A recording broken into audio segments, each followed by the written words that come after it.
So hi guys, my name is Hal Del Rosario and now, ang gagawin po natin ngayon is i-apply ang ang capacitor and inductor sa Tinkercad. So the capacitor and inductor are energy storage devices, which means energy can be stored in them but they cannot generate energy. So these are passive devices. The inductor stores energy in its magnetic field, while the capacitor stores in energy in its electric field. So, the capacitors will charge, and once the battery voltage and the capacitor will the same, the current will stop flowing. It doesn't matter how long the capacitor, eventually they will charge up to the battery voltage. These examples, we will find the steady state voltage across the resistors. So the first thing we need to do is, of course, we need breadboard and dalawang multimeter para makita natin yung current na lumalabas dun sa dalawang resistors natin. So also we need 2 resistors and power supply na magsisilbing voltage natin. So here,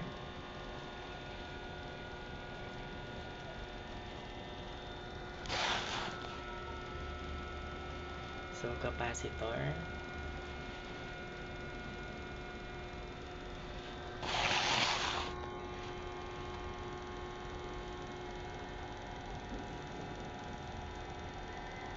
inductor,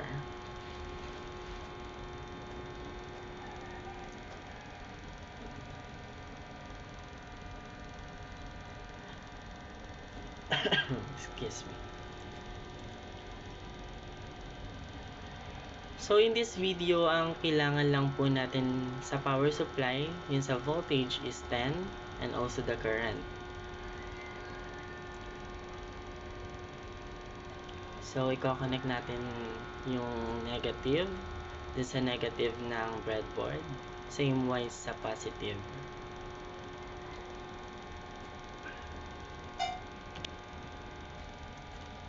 And label it with red, since red is the common color for the positive. And then i-connect natin siya sa A, and again dun sa row, kahit saan dyan pwede i-connect as long as naka-connect yung resistors, yung first terminal sa resistors. And the second terminal, i-connect mo siya sa first terminal ng second resistors. Then change the resistance into 1.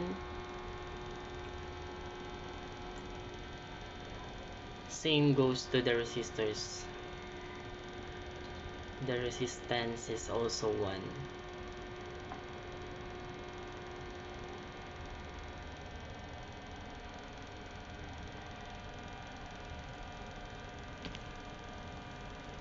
Again, wire ulit. Then i-connect na natin yung capacitor. Rotate lang natin para mas organize. Then palitan yung mirror, bali gawing positive yung una, then sa baba is negative, since hindi pwedeng magsama ang dalawang negative. Change it into black.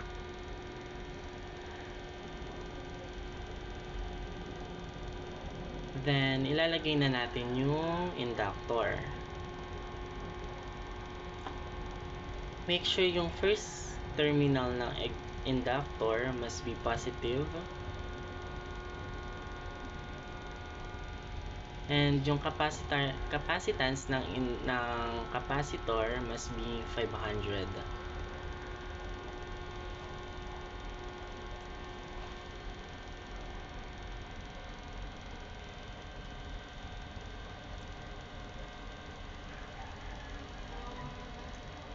Then, sa inductor naman, same wise, 500 din.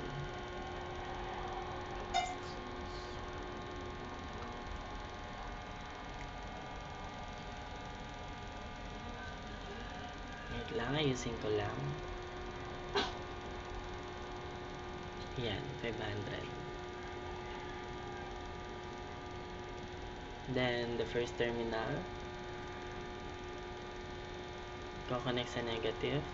Then, here, para ma-identify natin or para makita natin yung sukat ng dalawang resistor, kailangan i-connect natin siya sa first and second terminal ng 2 resistor.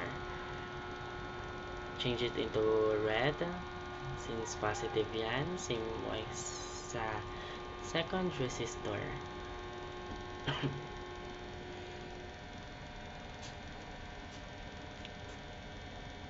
Yan. So, bali, positive magpo-flow siya sa first resistor and magpo-flow siya sa second resistor and magpo-flow siya sa capacitor and inductor. So, let's try. Okay. Since ganyan ang lumabas, meron tayong aayusin. Siguro sa resistor ito. Okay, wait lang po.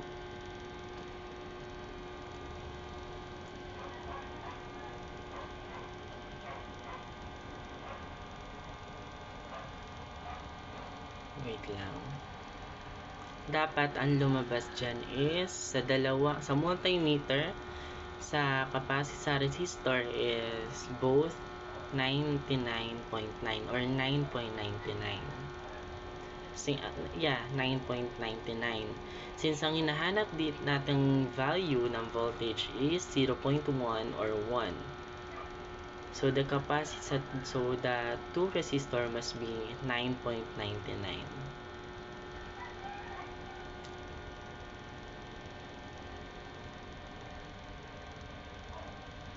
Okay, wait lang. Okay.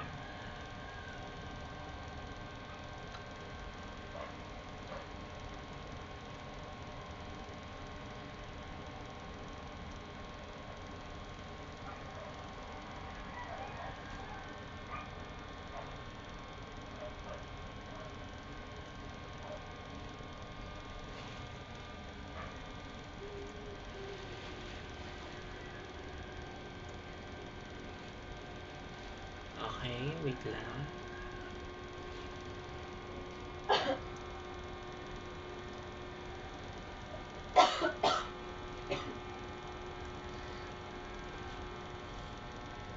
So, the symbol.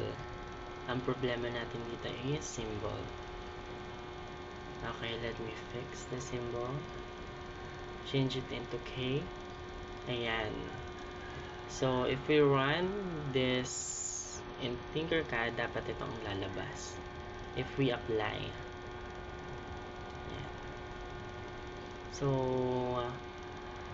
I hope may natutunan kayo kung paano i-apply ang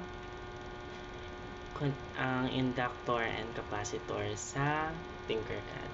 Thank you so much.